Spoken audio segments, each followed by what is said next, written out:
I joined Students for RAND because it's time to endorse liberty and elect President Paul. Join Students for RAND today at randpaul.com/students. Ladies and gentlemen, Senator Rand Paul.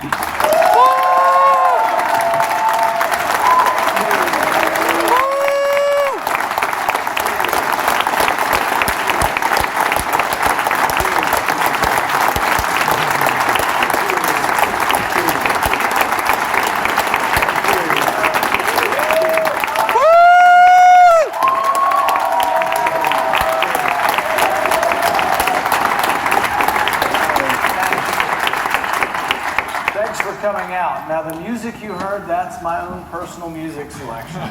So you know I've got good taste in music, right?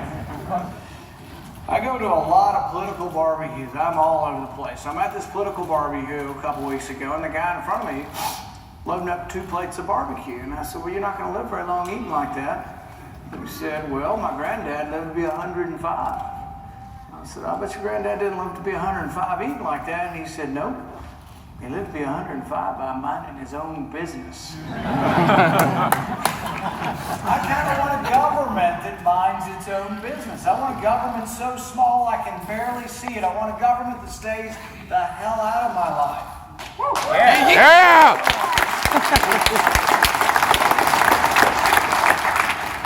I don't want a government that's looking at all my phone records. I don't want a government that has the ability to collect them all and send them to some billion-dollar underground facility in Utah. It makes absolutely no sense. But you know, we would have known nothing about this had Edward Snowden not broken the law to tell us. Our government was lying to us. In fact, I think that's what ultimately prompted Snowden to do the release, is that the government was lying to us. James Clapper's the intelligence director. He was brought before the Senate and he was asked point blank, are you collecting our bulk? Are you collecting any of our records in bulk? And he said no. That's perjury. You should get a jail sentence for perjury. Why am I so harsh on this guy? Because we give extraordinary power. They have the power to collect all of your phone records. We're not talking about some of them, all of your phone records. They say, well, we're not listening to them. We're not looking at what you're doing on your phone. We're just collecting the records. Trust us. Well, how are we supposed to trust a guy who lied to us? That's the problem. This extraordinary power does require trust. It does require rules. And they're breaking the rules by telling us they're not even doing this. You know something they don't talk about much? They're also collecting your credit card number, your credit card information. They're collecting between 90 and 95% of all your credit card statements. If I have your credit card statement, I can tell whether you drink, whether you smoke, whether you gamble, and how much. I can tell what you read, what books you order. I can tell who your doctors are. I can tell what your medications are from your credit card bill. The government, it's none of their damn business what you do in your life. Yeah!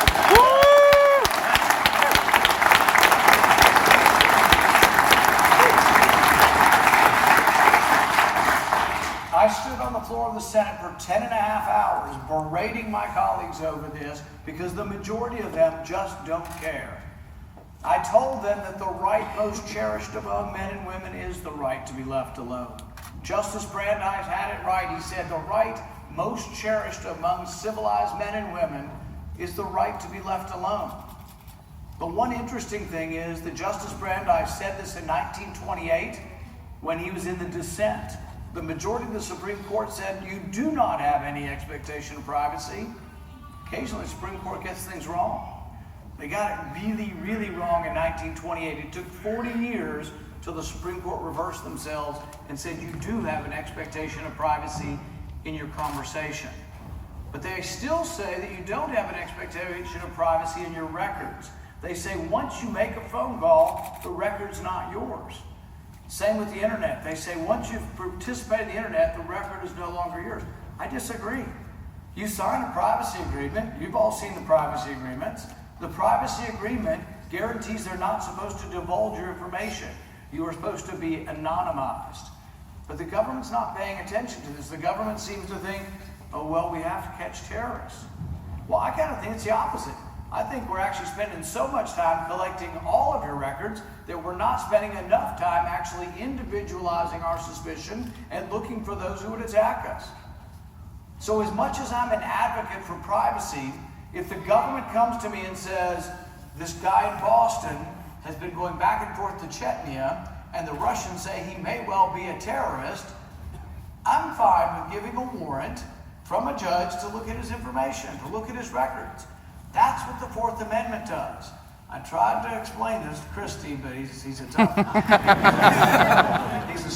The learning curve is very steep.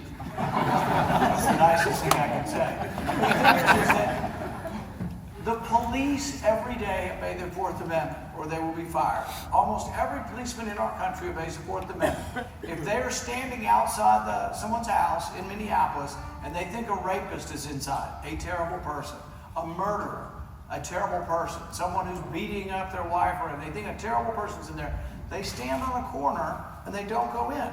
They call a judge on the phone, and the judge gives permission, but almost always you get permission.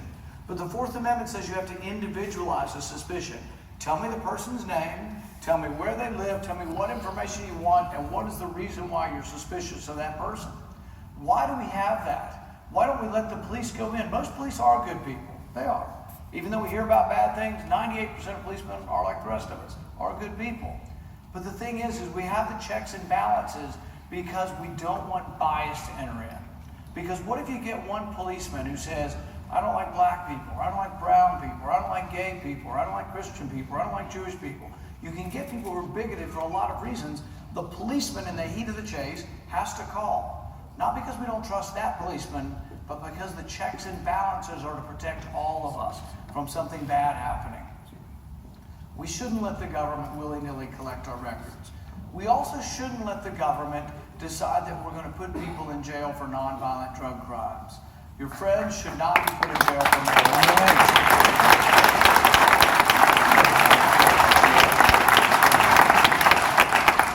I'm not here to advocate for marijuana. I'm here to advocate for freedom. All right? Each of the past 3 presidents admitted they may not have been perfect when they were in high school or college, and they may well have done something that was illegal. My point is, if they're all admitting this, and then we seem to acknowledge that the people going to jail are poor, primarily African American, primarily Hispanic, but all of them poor. And if you go to Andover, like a certain presidential candidate went, and says he smoked pot there, the police don't go to Andover, all right? The police go to the south side of Chicago. So when you look at marijuana arrests in Chicago, 15-to-1 black to white. And so we have to acknowledge that's what's happening. So if you're a rich kid who lives in the suburbs, and when you were a kid you smoked pot, I don't think you should be for rules that are putting all the poor kids in jail for this.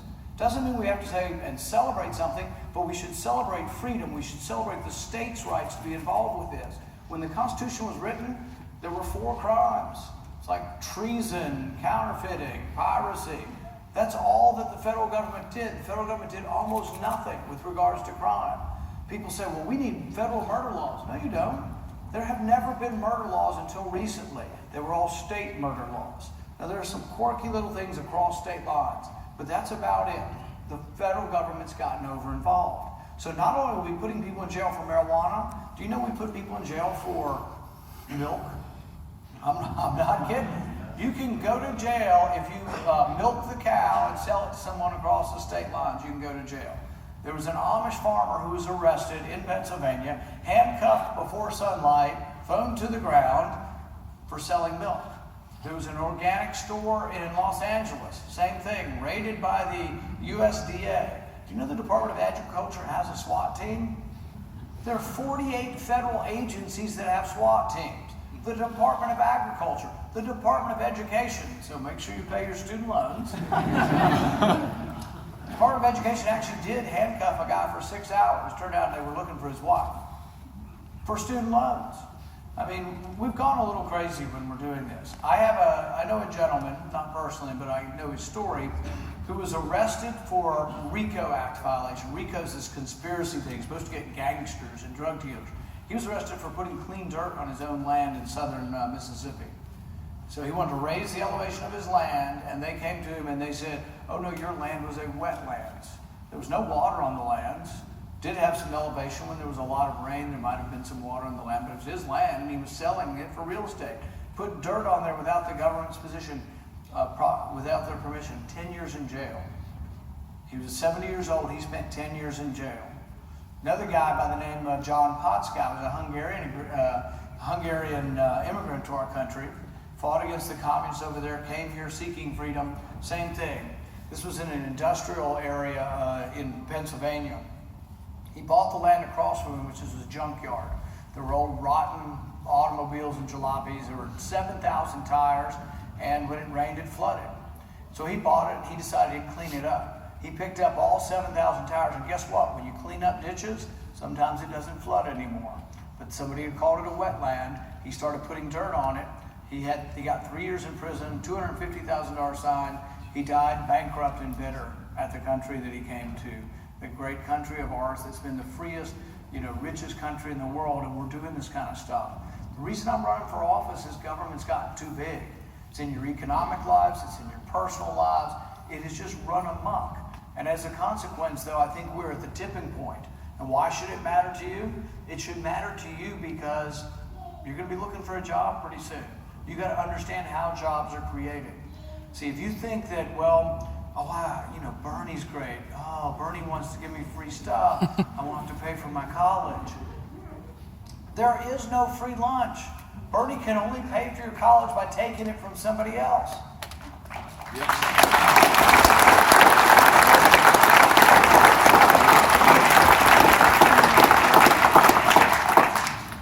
Socialism has the inherent implications of threats and force. It has to. Because if they want to tell you can't sell stuff, if I can't sell shoes or jeans or shirts or cell phones, if only those approved by the government can, how do they stop me if I want to? What if I continue to sell bottles of water and they say you're not the official state-owned seller of water? What will they do to me? They'll fine me. What if I keep doing it? Imprison me. But what has been the effect of this many times historically when the state owns things? You talk about cronyism. The people who are favored get to sell things, and the people who are not don't. But ultimately, it is wound up in the elimination of entire segments of the population. People say, oh, you're saying that Bernie Sanders is Pol Pot. No, I'm saying that he's embracing the same philosophy of socialism that led ultimately to the extermination of people. Stalin killed tens of millions of people. They say, well, Bernie's not going to do that. Probably not. Well, Bernie believes in democratic socialism. It doesn't matter whether a majority takes your rights away or whether one single authoritarian takes. So if a majoritarian, somebody gets 51%, does anybody think slavery is less bad if a majority votes for it? So what if a democracy says, we're going to have democratic slavery? No one would say that's right. There are certain rights that are yours that come to you from your creator, and no majority should take them away. That's what the Bill of Rights is about. We're not a democracy. So for those who think, we're going to go around the world and we're going to fight to, make the world safe for democracy, we're not a democracy. Our founding fathers were appalled at the idea of a democracy. We're a constitutional republic where your rights are guaranteed and your rights pre-exist government. Government was instituted among men to protect your rights, not to create rights. So you don't have a right to a chair. You don't have a right to shoes. You don't have a right to pants. You don't have a right to health care. You don't have a right to water. You have a right to be free. And then you have a right to pursue happiness. But nobody guarantees you happiness. If anybody comes to you and says, I'm going to give you this, ask them where they're going to get it from. If they're going to give you free health care, who's going to give it to you? The physician, the nurse, the janitor at the hospital? Somebody's got to provide it. So you got to take it from somebody. Just because you can't see them doesn't mean it doesn't exist. There is no free lunch. Nothing is free. And it also takes away from the argument. Is educational costs going through the roof? Yes. But why don't we try to examine why educational costs are going through the roof? Number one, the supply and demand are screwed up. The demand is already subsidized greatly by government, and the supply is controlled by government. So if you want healthcare costs to go down, you got to break up the monopoly. You got to allow more things to happen. For example, I'll bet you at your university year, if you take an online course, it costs about the same as being in the classroom. In a true marketplace, it would cost 1/100th because they wouldn't need the classroom for you. The internet would bring the price almost to zero per pupil. But what's happening is we still have a guild that has gotten together and controlled it, and it goes up and up and up. And all these universities, some of them have billion-dollar endowment funds, and yet students are struggling. Let's try to figure out how to break up the monopoly and let the prices plummet, and not just say, oh, well, we can give it to you for free. If you make it free and you keep the supply the same, the price will continue to rise. And whoever the person is that's paying for free will continue to pay more. In the debates, as we look forward, there are people on both sides of the aisle who I think are about the same. And I said this recently, partly to shock people, but also just to make sure they're paying attention. On foreign policy, there's no difference between Marco Rubio and Hillary Clinton. They're both need to be safe.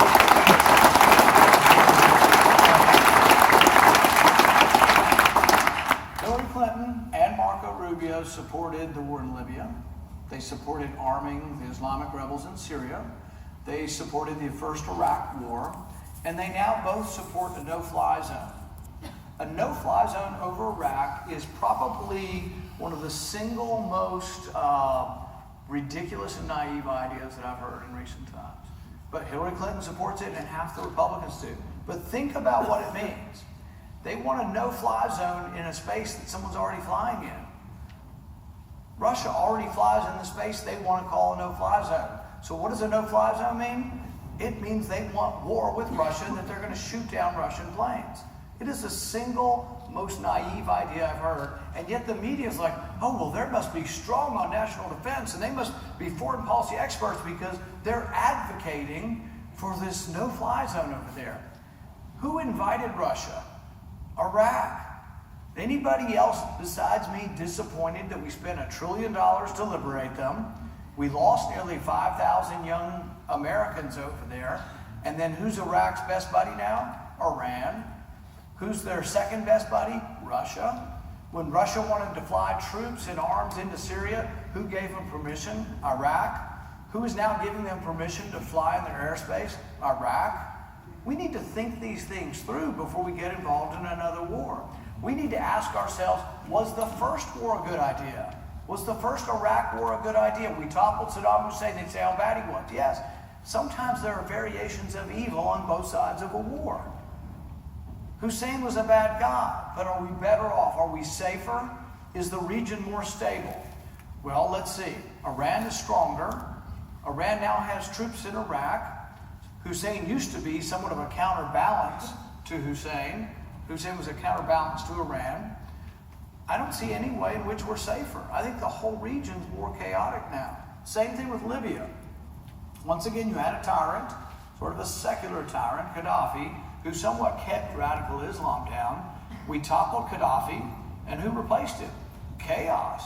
So we have chaos throughout Libya. Libya is now what they call a failed state. A third of Libya pledges allegiance to ISIS.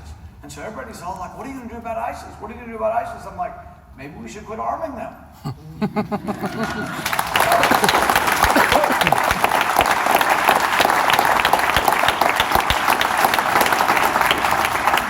In Yemen, the country just below Saudi Arabia, they've been fighting for a long time. But the Iranians are supporting these people called the Houthi rebels. There's Al-Qaeda in there, and then there's Saudi Arabia supporting the ex-government. There's like 3 or 4 different factions. But there are people on my side, Republicans, who are hysterical that there's a war going on that we're not involved in. And they're like, my goodness, we have to get involved in there because Iran is involved in there.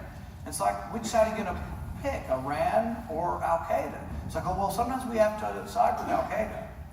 The ambassador to Syria said this. He said, the former ambassador to Syria, he said, I opposed sending arms to the Islamic rebels because I thought some of them were radical and weren't friendly to America. And he said, it is inevitable that some of the arms you give to the Syrian rebels will fight alongside Al-Qaeda and alongside the people who ultimately became ISIS.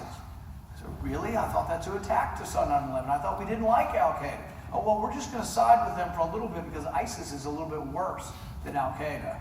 Talk about the lesser of two evils. We're talking about the lesser of really, really, really evil on both sides. And it's crazy and it's ridiculous. And I said when this came up, we had a Foreign Relations Committee, I said, the inevitability of this, or the great irony is, that we'll be back fighting against our own weapons within a year. Sure enough, now they've got, do you know, ISIS has $1 billion worth of U.S. Humvees. They also have $1 billion of cash that they pay their soldiers with. Talk about insulting. Our money is paying for the ISIS soldiers who are chopping the heads off of Christians.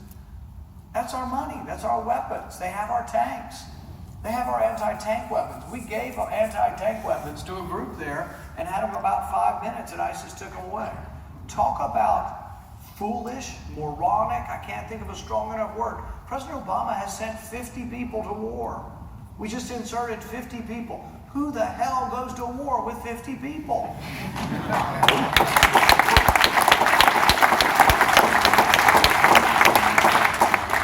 We trained 60, all right? This is a really brilliant move. We trained 60 of them, cost us $250 million. $4 million per fighter. So about 3 months ago, we inserted 4. Who the hell goes to war with 4 people? Do you know how long they lasted? 10 minutes. They were captured after 10 minutes, and I don't know, $10, $20 million worth of equipment was captured too. What in the world are we doing in the middle of a war we don't understand, where both sides are evil? We should defend American interests. We should defend our vital interests. And people say, what is that? What is a vital interest? It's a good question. It should be debated.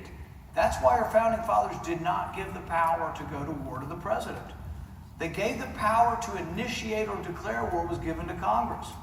So a couple years ago, President Obama comes to our small lunch. It's just the Republican senators, so it was about 45 of us at lunch.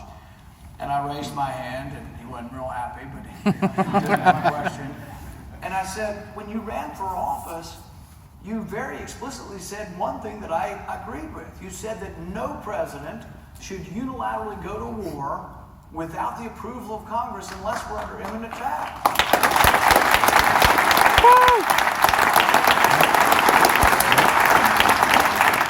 But then you went to war in Libya and we weren't under imminent attack, and he said no, Benghazi was. And I'm like, really? You meant that if any foreign city was under attack, that you had the right to act unilaterally? No one understood that to be what you were saying. No one understands that. No one even really, to say that and to make that argument is absurd. That the president has the right to unilaterally go to war when any city is being attacked? No, it's when we would be under imminent attack. You know, if there's a bomb coming towards us or bombers coming towards the U.S., yes, the president can act. But you know what? Within 24 hours of the first action, if I were the president, I would come forward to the Congress, lay out the case and say, vote for war or no war. You don't go to war in an underwhelming fashion. You don't go to war with 50 people or 4 people. That's absurd. You either go to war or you don't go to war. And right now we're uncertain whether we should go to war, so we ought to debate it. We ought to debate whether the first Iraq war worked, or whether another war in Iraq war is going to work for us, or whether or not we should protect American interests. Doesn't mean we do nothing. See, I fault Hillary Clinton for not defending Benghazi. But we do need to defend our embassies and our consulates. There is a certain amount that we have to do. We have some commerce. There are things we should defend. But we don't need to be involved in another land war out there. If we want to win as a party, my party wants to win, we've got to be a bigger party. So I've been saying as I travel across the country, we need to be for the entire Bill of Rights. Not just the First Amendment, although the First Amendment is incredibly important. Second Amendment, right to bear arms, I'm for it. If you don't believe me, come into my house unannounced. The Fourth Amendment, though, is important too. If you believe in protecting the Second Amendment, that you have a right to bear arms, the government shouldn't be allowed to come into your house without a warrant, without your name on it. They should not indiscriminately be allowed to search your records. But we also ought to be the party that defends the Fifth and Sixth Amendment. The Fifth and Sixth Amendment, I call these the Justice Amendments. We were the party of emancipation. We were the party of civil rights. We were the party of individual rights. We should be the party of justice. Fifth Amendment says the government can't take your property without due process or just compensation.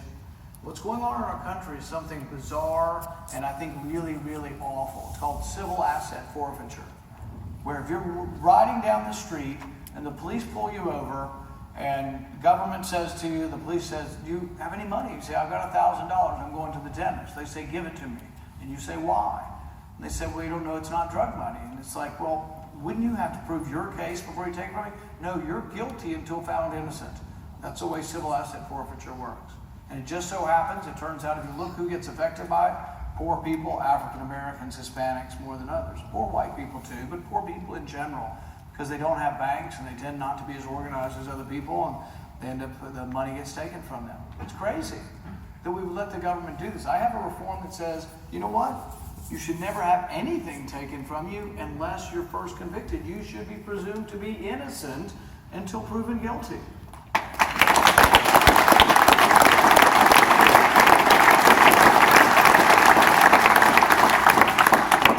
The Sixth Amendment says you have a right to a trial by a jury. And you think, well, who could possibly be opposed to a right to a trial by jury? Well, let me think. I was having this debate on the Senate floor, and I don't like to name names, but with a senator from Arizona. And so we're having this debate, and they introduced legislation that said that an American citizen can be plucked up and put in jail, indefinitely detained forever. And I'm like, I was incredulous. And I said, do you mean an American citizen could be plucked up, sent to Guantanamo Bay with just an accusation, with no trial, no lawyer? And he said, yeah, if they're dangerous. Like, really? Kind of begs the question, doesn't it? Who gets to decide who's dangerous and who's not? We can't allow one person or some authority to do it. I mean, the right to a trial by jury, we've been fighting for stuff like this for a long time. One of the things that makes our country great is that when we had a revolution, we didn't give up on some stuff. We kept the tradition that probably began with the Magna Carta or before to try to restrain government, to try to limit government, have legal rules that told government it could only do certain things. But to pluck somebody up without a trial, and in that moment I was thinking to myself of the times we've gotten it wrong. There have been times in our history when we did things we shouldn't have done. 100,000 Japanese Americans were incarcerated in World War II without any kind of trial, without a lawyer. During the civil rights era, we tapped the phones of civil rights leaders. We tapped the phones of people who dissented against the Vietnam War. All of it illegal. I was thinking all of those times. And then I was thinking, there was a guy named Richard Jewell, and he was thought to be the Olympic bomber about 15, 20 years ago. Everybody said he did it. They convicted him on TV within hours of the bombing. Everybody said he did it. The only problem was he didn't do it, but he fit the profile. He had glasses. I see a few of you. He had a backpack. I see a few people with backpacks. He fit the profile, and so everybody said he did it, but he was innocent. But I was thinking to myself, when McCain stands up and says, we don't need trials in this country. If someone's dangerous, we lock them up forever. I was thinking to myself, what if Richard Jewell, who was falsely accused, what if Richard Jewell had been a black man in the South in 1920? What might have happened to her? The reason we have the Bill of Rights, the reason you have the Sixth Amendment, is the Bill of Rights is for the least among us. It isn't so much that the prom queen needs the Bill of Rights. It isn't so much that the high school quarterback needs the Bill of Rights. The Bill of Rights is for the least among us, those who might not be popular.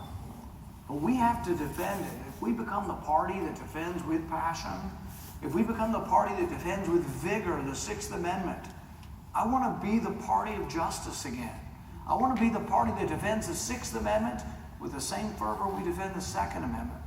And I think if we defend all of the Bill of Rights, when we become the party of the Bill of Rights again, when we become the party that defends the Sixth Amendment with the same fervor as the Second Amendment, we're going to rock and roll to victory, and that's a party I want to be part of. Thank you, Richard. Thank you.